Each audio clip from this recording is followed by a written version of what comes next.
Welcome back, Prime Fire friends. This video today, we are going to discuss assigning assets. So assigning of all assets is done from the work order template. The upper section here, work order information, will populate for both delivery and service tickets. So if there is a requested time, a PO number, a COD value that is required to be collected, that information can be set up here and it will show on both delivery and service. Billing notes will pre-populate from customer or site level if there are notes present there, or you can add a billing note that's specific to this work order template and any services scheduled from it. Job note will also pull from the site level, so if there were a gate code or last mile instructions, directions on how to reach this location, that information would pre-populate, or again, you can update the information for this work order template and any associated deliveries or services that are created. This next section here, assign assets, is where we are actually going to specify units, counts, and pricing that will be associated with this location. So I can use the route recommendation tool and look at upcoming routes that I have in the system and choose the best option at this point. Or I can go ahead and I can place this on a generic route and my dispatcher will make the determination depending on schedule date and available technicians. This particular route note down here would be specific to just the delivery. So if we had placement instructions, that's where they would go. Down here, we are going to select the unit type, the unit price book, or pricing template. We discussed this in an earlier video, and again, this can be customized at this point, but in an effort to keep things organized and make bulk price changes, increases, adds of winterizations and such standardized, we recommend trying to use fixed pricing templates.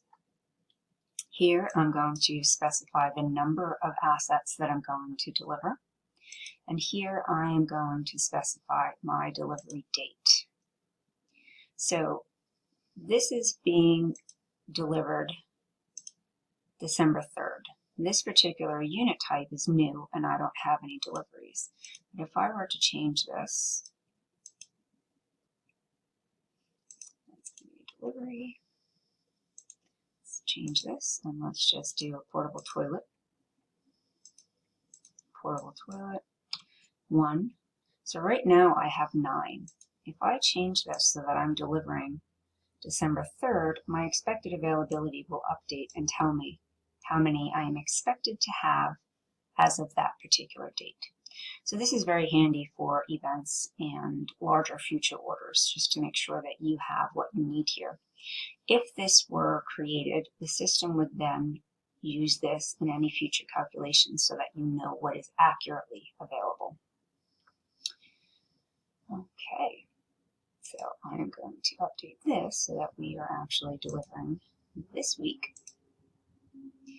The assigned button here, if I choose to bill as soon as this delivery order is placed, so that that first order is billed in advance, I can select assigned, and when the technician delivers the assets, they scan the QR or barcode, it will update the serial number.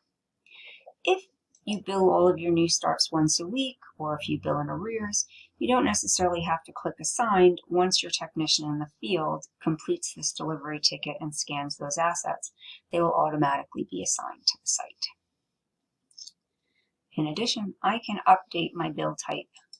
So if I have some assets that are monthly and some that are billed 28-day fixed period on the same site, they will actually generate separate invoices. Or you can generate the charges separately and then combine the invoices. Combine the charges into a single invoice.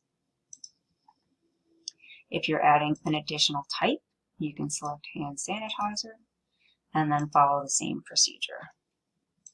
Hand sanitizer, delivering 1 asset, is going to be delivered on the 3rd. We'll assign both of these. if I want to bill immediately, I would check this little toggle down here. Now I'm going to add the recurring services. So here I'm going to select what types are going to be serviced here. If there is a charge per service, I can add it here. Otherwise, we're assuming that the service is included up in our actual recurring billing. This is going to be recurring. It's going to recur weekly. I'm going to use the recommendation tool to look at all of my upcoming routes for the week and see what's the best option to add it to. So we have this on Route 1M on Monday. My frequency is 1, and that is actually going to start on the 8th. I, in addition, have the opportunity to save as a draft, which will not create delivery or service tickets, but it will give me time to make any necessary changes before generating those orders. I'm going to go ahead and click Save.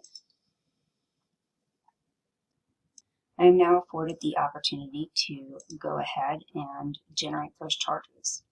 Now, since these assets are not being delivered until Friday, I'm just going to go ahead and move out my close date and click Save. If we take a look at our line charges have been generated. We can either let them sit here and at the end of the day generate a batch group of invoices, or I can go ahead and say select all, create invoice or proposal, create that invoice. There's a hyperlink here and the invoice will appear in the lower section. From here, I can pay the invoice if there's a credit card on file or if COD was collected. I can email or print. Hope you found this helpful.